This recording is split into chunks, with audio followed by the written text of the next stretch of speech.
US National Security Advisor John Bolton's announced that America is reviewing all international agreements that would expose it to the International Court of Justice. Let's get more on this now. Live to our Washington correspondent, Samira Khan. Hi there. What's causing Washington to start backing out of these agreements so hastily?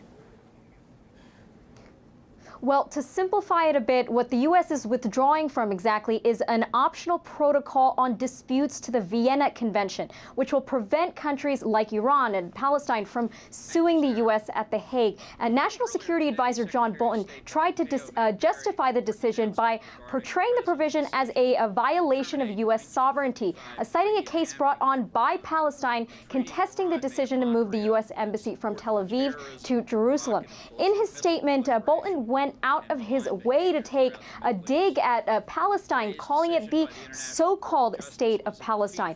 He then went on to announce that this administration would be reviewing all international agreements that leave the U.S. vulnerable to things like accountability and international law, saying that Republican administrations of the past had left agreements like this one for this very reason. But let's check out how Bolton explained it.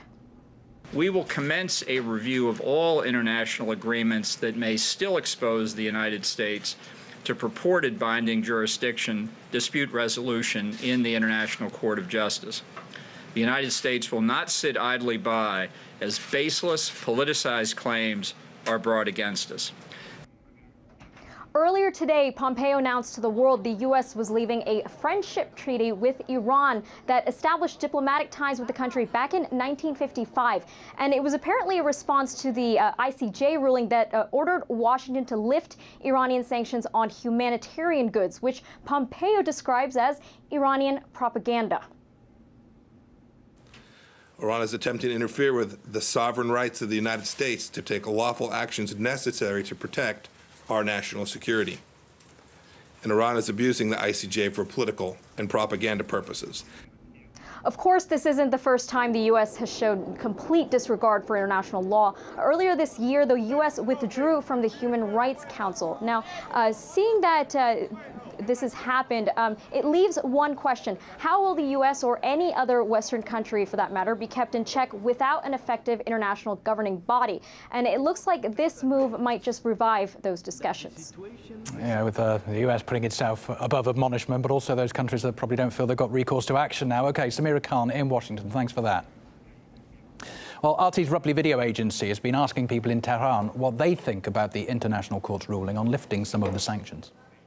The world knows that the US has violated the law. They don't even honor their own word. They signed the nuclear deal, and now they've changed their mind. Even those who have problems with our country accepted that this act is illegal. Donald Trump is crazy, really crazy. What is he saying? Even he doesn't understand what he's saying. Officials and even civilians say we should stand up against America's excessive demands. This ruling will not please Mr. Trump and his friends, and we will see their reaction, but it will be futile. The US acted against human rights. The Hague ruling is completely sound. Food, medicine, fertilizer all go towards people's livelihoods.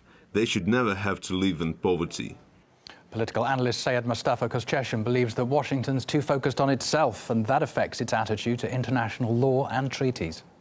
The U.S. believes that it's an exceptional state, as President Obama stated, and he believed in that. But President Trump is a real manifestation of this wrong idea that the U.S. is exceptional.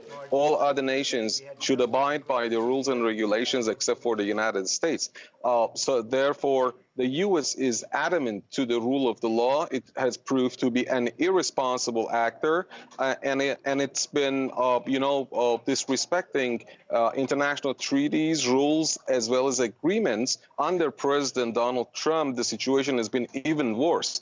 In the meantime, sanctions play a pivotal role to the United States' current policy against Iran to intimidate and pressure Iran into negotiations. Therefore, I believe that Donald Trump and his administration would not abide by the law.